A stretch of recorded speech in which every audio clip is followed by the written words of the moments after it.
Come on to the lovely, relaxing Leisure Dome on the irradiated wasteland planet. You can rest, you can relax, you can get a suntan in the, wait a minute, this is not a very good idea.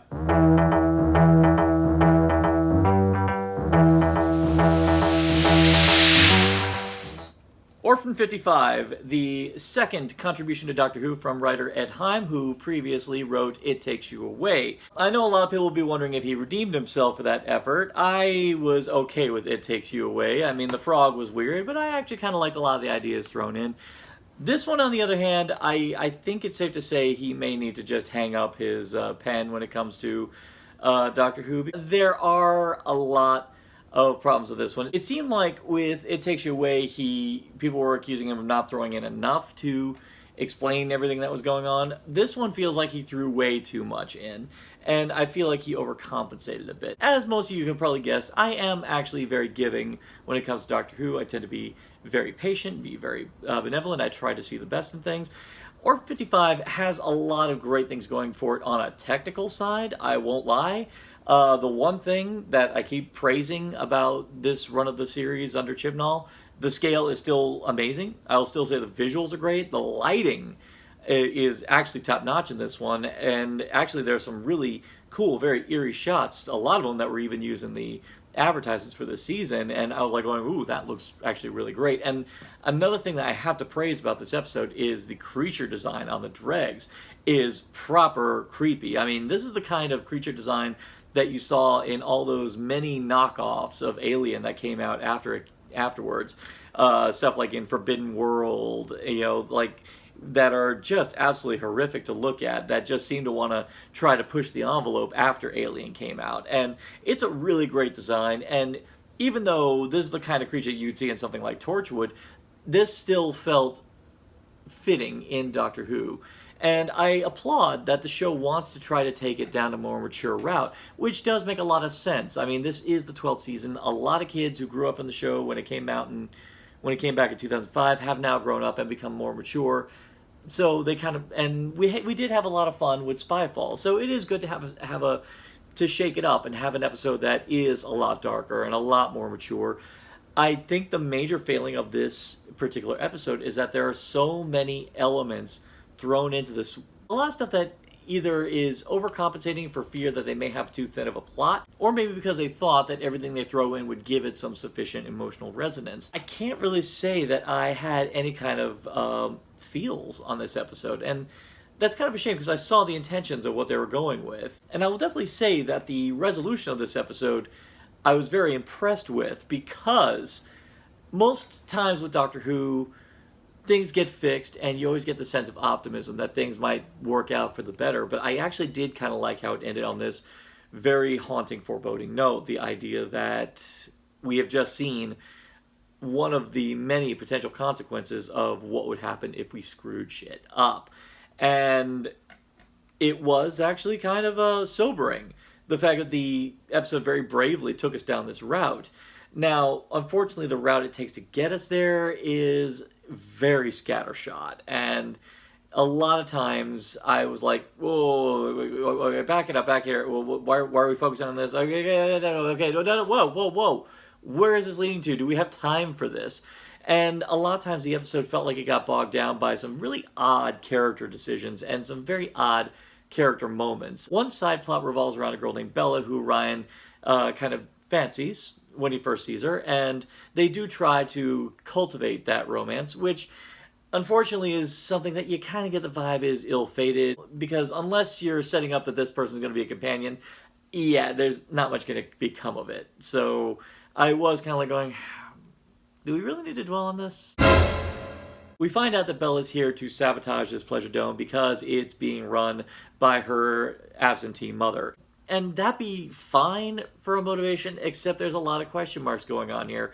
First off, where are you in the right for sabotaging a dome which very obviously has innocent people in there? Where do you feel that your moral outrage is so justified that you're going to commit mass murder? And when you realize that's her endgame, when you realize the consequences of everything around her, you're just like, screw you. If anything, this character should have been dead and gone before it really got into the thick of everything. And it kind of made me question Ryan's thought process when the fact he's focusing on still trying to hit it off with her, even after he find out that she's single-handedly trying to sabotage this whole operation and lead to the deaths of not only a bunch of innocent people, but also him and his family. It's one of those times where I definitely would say, Ryan, you probably should just let the Doctor do the thinking here in this case. And the episode is kind of bogged down by a lot of characters with a lot of their own little side plots. You've got this elderly couple, and they start off really sweet. You've got Benny, who's trying to propose to Velma, and unfortunately it doesn't go anywhere. And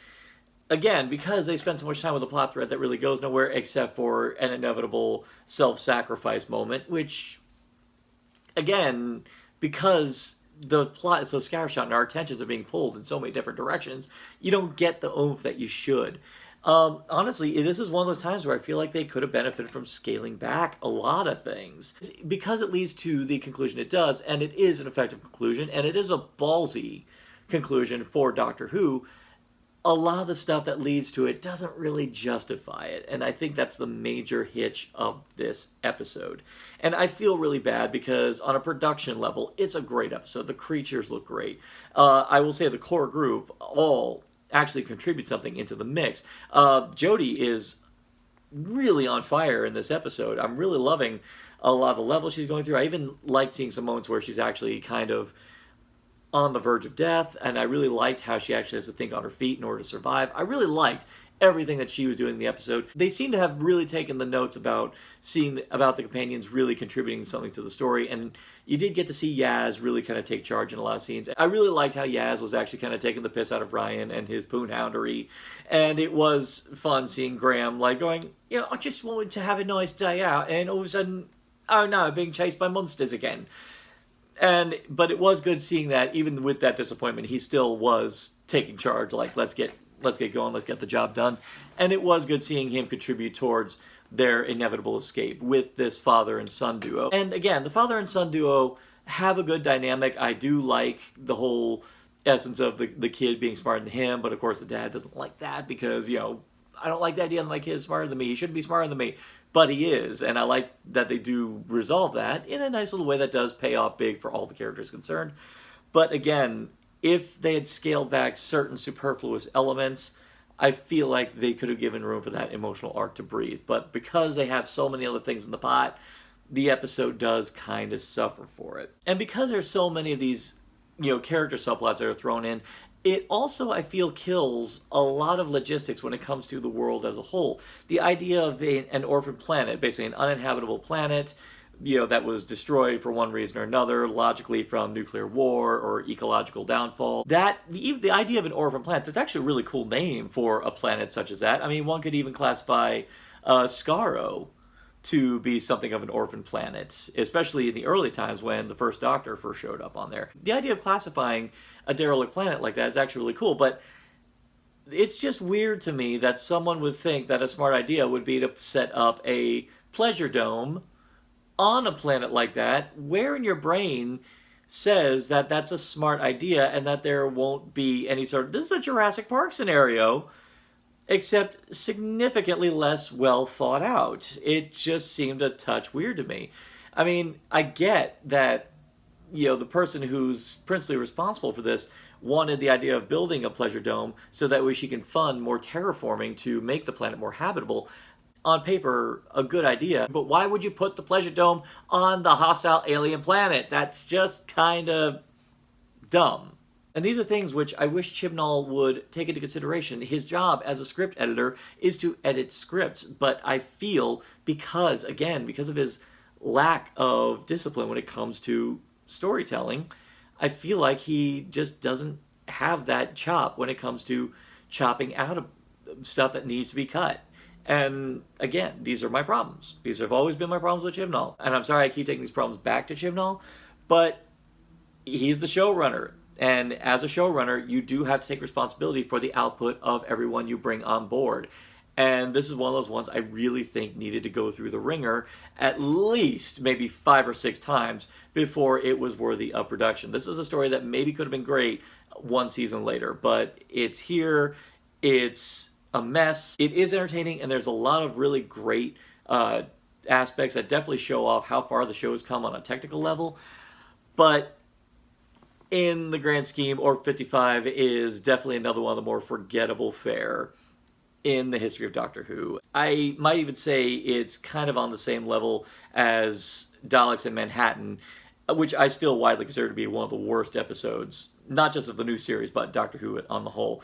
But the fact that I'm kind of putting Orphan 55 on that same level, it pains me. It pains me. I hate having bad things to say about Doctor Who, but this is one of those times where I've got to look at it and go, so many things could have been great about this episode. I mean, I do admire the resolution. I do admire that it did the ballsy thing of not cleaning everything up and wrapping it up with a bow. I do like that we are left with a lot of things unresolved because they can't be resolved. This good resolution came after a lot of scattershot buildup, and that is just a shame.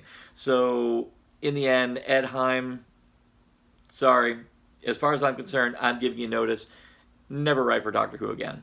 Sorry. Do you agree? Do you disagree? Do you think that this episode in the future will become a underappreciated masterpiece? Or do you think that this might be an unfortunate low point in the history of Doctor Who? Simply like, share, subscribe, click. Thou shalt be served.